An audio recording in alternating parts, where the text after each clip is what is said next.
Sa kasalukuyan, si Bitcoin ay umabot na po sa bagong all-time high kumpara sa halaga ng ginto. Ayon po kay Ginoong Peter Brandt, isang kilalang commodities trader, ibig sabihin ay mas mataas na po ngayon ang halaga ng 1 Bitcoin o isang piraso ng Bitcoin kaysa sa dati kung ikukumpara po ito sa dami ng ounce ng ginto na maaari pong bilhin. Kaya sa nakarang mga taon ay palaging ginagamit ang mga ginto bilang sukatan ng yaman o store of value.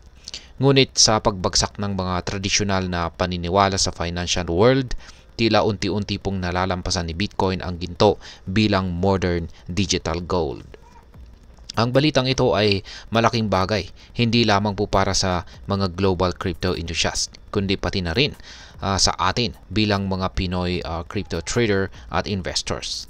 Kaya sa video na ito ay atin pong pag-uusapan ang ibig sabihin ng Bitcoin versus gold. Bakit mahalaga ito? At ano po ang epekto nito sa ating buhay bilang mga Pinoy crypto enthusiasts? At ayan, bago po tayo magpatuloy ay nais ko lamang po munang bigyang linaw ang aking disclaimer kung saan ang nilalaman po ng video na ito ay hindi po ito isang financial advice. For education and information purposes lamang po ang layunin nito. Ayan po siya, si Ginoong Peter Brandt. Yan, isa na rin po siyang market veteran. Ayan. Kaya napakagaling po siya, punong-puno po siya ng mga experience sa pagtitrade. Kaya marami po siyang talagang magaling po siya at marami siyang nalalaman. Ngayon ay umpisahan po natin kung bakit umaangat si Bitcoin laban sa ginto. Yan, ang pangunahing dahilan po ng pag-angat ni Bitcoin laban sa ginto ay ang limitadong supply nito. Katulad po ng ginto ay limitado rin si Bitcoin. Mayroon lamang siyang kabuuan na 21 million na bilang na maaari pong mamina. Subalit sa halip na physical, si Bitcoin ay digital na pera na hindi kayang kontrolin ng kahit anumang gobyerno o institution. Ito po ang siyang nagbibigay kay Bitcoin ng natatanging independence na wala sa ginto. Kaya yan, dagdag pa rito ay mas maraming tao na ngayon ang tumitingin kay Bitcoin bilang mas practical na asset kumpara sa ginto. Ang ginto ay kailangan pang itago, ingatan at kadalasang mahirap dalhin. Sa kabilang banda, si Bitcoin ay maaring i-store sa isang digital wallet at i-transfer kahit saan sa mundo sa loob lamang ng ilang segundo. Kaya't sa panahong mas nagiging digital ang mundo, natural lang na lumalakas si Bitcoin bilang isang digital na alternatibo sa tradisyonal na ginto. Ngayon ay ano naman po ang sinasabi ni Ginoong Peter Brandt? Ayon po kay Ginoong Peter Brandt ay hindi pa tapos ang pag-angat ni Bitcoin laban sa ginto.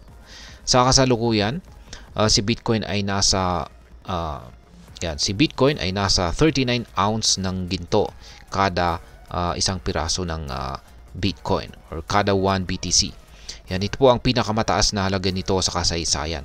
Subalit ayon po kay Ginoong Brandt, may potential pa itong tumaas sa 89 ounces ng ginto bawat Bitcoin. Ito ay halos doble ng kasalukuyang ratio. Ang prediction po na ito ay nakaangkla sa katotohanan na si Bitcoin ay patuloy po na tumataas ang presyo laban sa US dollar.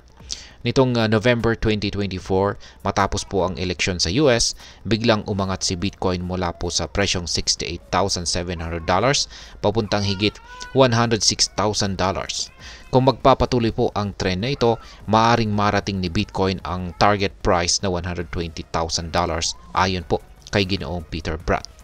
Ang mas mataas po na presyo ni Bitcoin sa dollar ay magdudulot din ng mas mataas na halaga nito laban sa ginto.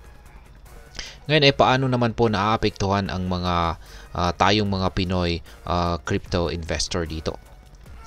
Yan, malaking bagay po ang balitang ito. Yan, at meron pong ilang mga maaring maging epekto nito para sa atin. Unang-una ay ang pagtaas po ng confidence kay Bitcoin. Ang pag-angat po ni Bitcoin laban sa ginto ay nagpapakita na mas nagiging store of value ito para sa mga tao. Kaya kung ikaw ay nag-iisip na mag-invest sa crypto, malinaw na si Bitcoin ay nananatiling isang solid asset para sa pangmatagalan or long term.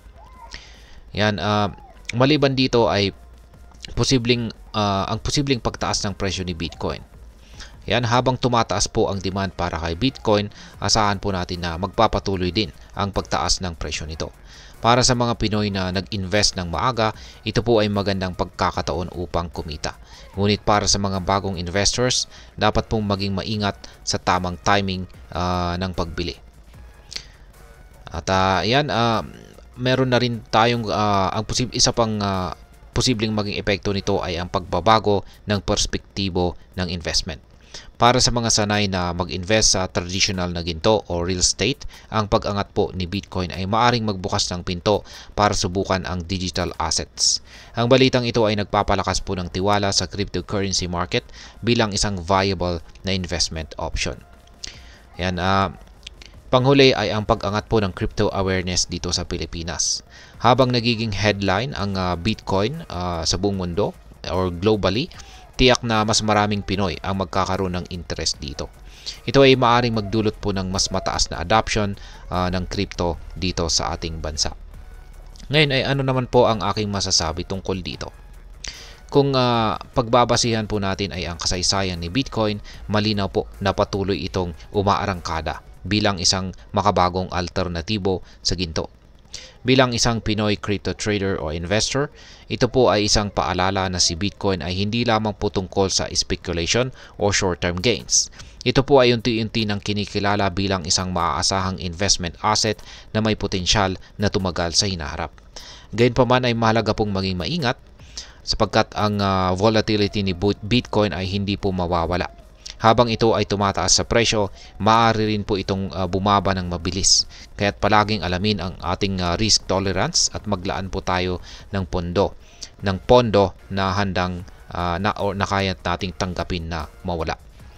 At sa kabuuan ay ang pag-abot po ni Bitcoin sa kanyang bagong all-time high laban sa ginto ay patunay po na nagbabago ang pananaw ng mundo sa yaman at halaga. Sa unti-unting pag-usbong ng digital economy, hindi na po katakatang patuloy na mangibabaw si Bitcoin bilang modernong digital gold. Para sa mga Pinoy crypto traders at investors, ito po ay isang oportunidad na dapat samantalahin, ngunit may kaakibat na maingat na pagdidesisyon. At ayan, hanggang dito na lamang po tayo sa video na ito mga ka-crypto. Sana po ay inyong nagustuhan ang aking paliwanag sa video na ito. Kung inyo po itong nagustuhan, pakiclick lamang po ang like button nito. Marami pong salamat sa panonood. Ingat po tayo lagi at God bless po sa ating lahat.